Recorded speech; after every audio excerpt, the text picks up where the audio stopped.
اور یہ حسن اور صحیح حدیث ہے. نبی اکرم صلی اللہ علیہ وسلم نے فرمایا do not turn your houses into graves, اپنے گھروں کو قبرستان مت بناؤ. ویریلی شیطان does not enter the house where Surah Al-Baqarah is recited. شیطان وہاں نہیں انٹر ہو سکتا جہاں پہ سورہ البقرہ ریسائٹ کی جائے. How powerful this concept is کہ نبی اکرم صلی اللہ علیہ وسلم نے فرمایا کہ اپنے گھروں کو قبرستان مت بناؤ. کچھ گھروں میں سونا سونا سا ماحول ہوتا ہے، کچھ گھروں میں محسوس ہوتا ہے کہ بہت نیگیٹو انرجی ہے، لڑائی جھگڑے، ظاہر ہے شیطان بہت ایکٹیو ہوتا ہے نا.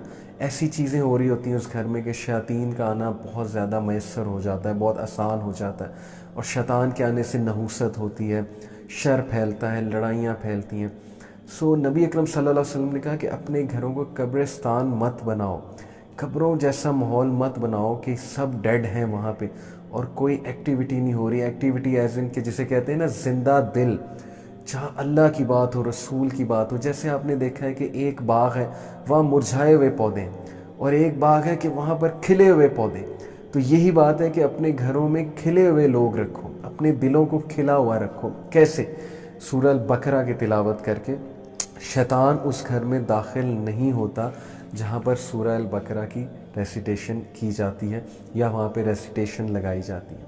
سوچیں کہ جس گھر میں شیطان نہیں داخل ہو سکتا اور وہاں سے مایوس ہو جاتا ہے، وہاں پر کس طرح حالات بہتر ہوں گے، پازیٹیوٹی کیسے آئے گی، وہاں پر آپس کے اختلافات کیسے ختم ہوں گے.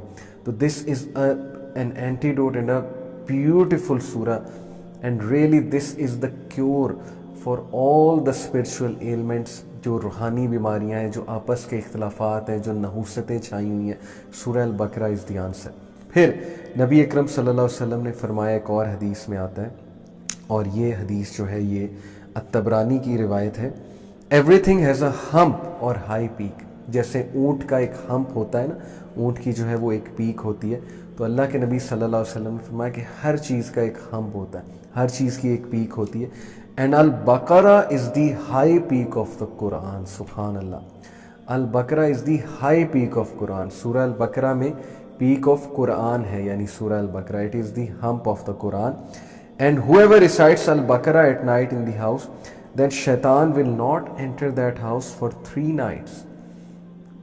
صحیح حدیث. And whoever recites it during the day in his house, then shaitan will not enter that house for 3 days. تو شیطان وہاں پر 3 دن کے لیے داخل نہیں ہوگا. یہ سورہ البقرہ کے ورچوز میں سے. اور پھر ایک اور حدیث میں آتا ہے، یہ جو حدیث ہے جی یہ ہے تحفات الازوازی کی، اور النسائی نے الکبریٰ میں اسے مینشن کیا، اور ابن ماجہ نے بھی مینشن کیا اسے. Learn our Quran and recite it for the example of whoever learns the Quran recites it and adheres to it is the example of a bag that is full of musk whose scent fills the air. قرآن پڑھو، قرآن کو سیکھو، قرآن کو یاد کرو، کیونکہ اس شخص کی مثال جو قرآن کو سیکھتا ہے اور جو اس کو ریسائٹ کرتا ہے، اس کی تلاوت کرتا ہے اور اس پہ عمل کرتا ہے، اس انسان کسی، اس بیگ کسی ہے دیٹ از فل آف مسک، جو کہ پرفیوم سے اور مسک سے بھرا ہوا ہے، ہو سینٹ فلز دا ایئر، اور جس کی خوشبو ایئر کو فل کر دیتی ہے. سبحان اللہ. سورہ البقرہ جو شخص پڑھتا ہے، انفیکٹ قرآن، یہ قرآن کے بارے میں سارا کا سارا قرآن جو انسان پڑھتا ہے اس کی مثال ایسے ہے، اور عمل کرتا ہے. مین بات ہے عمل کرتا ہے، ریسائٹ کرتا ہے اور سیکھتا ہے. تو ہم یہ سیکھ ہی رہے ہیں نا، سورہ البقرہ کو سیکھنا چاہتے ہیں ہم، because it's going to set us free. یہ ہمیں آزاد کر دے گی انشاءاللہ تعالیٰ. تو جو کوئی یہ کرتا ہے اس کی مثال اس بیگ کسی ہے جس کے اندر پرفیوم ہے، مسک ہے، اور اس وہ بیگ جہاں جہاں جائے گا تو وہ ہوا کو اور ایئر کو فل آف، کہنا چاہیے کہ خوشبو سے تر کر دے، full of good smell and full of fragrance کر دے گا. اوکے. ایک اور حدیث میں آتا ہے کہ نبی اکرم صلی اللہ علیہ وسلم نے فرمایا they were the angels, they came close hearing your voice. یہ ایکچولی پورا ایک واقعہ ہے، پورا واقعہ میں آپ کو سناتا ہوں. بہت انٹرسٹنگ واقعہ ہے، ایک بڑا میریکولس واقعہ ہے. ایک صحابی کے ساتھ ہوا. ایک صحابی تھے اسید بن حضیر رضی اللہ تعالیٰ عنہ. While he was reciting Surah Al-Baqarah at night and his horse was tied beside him,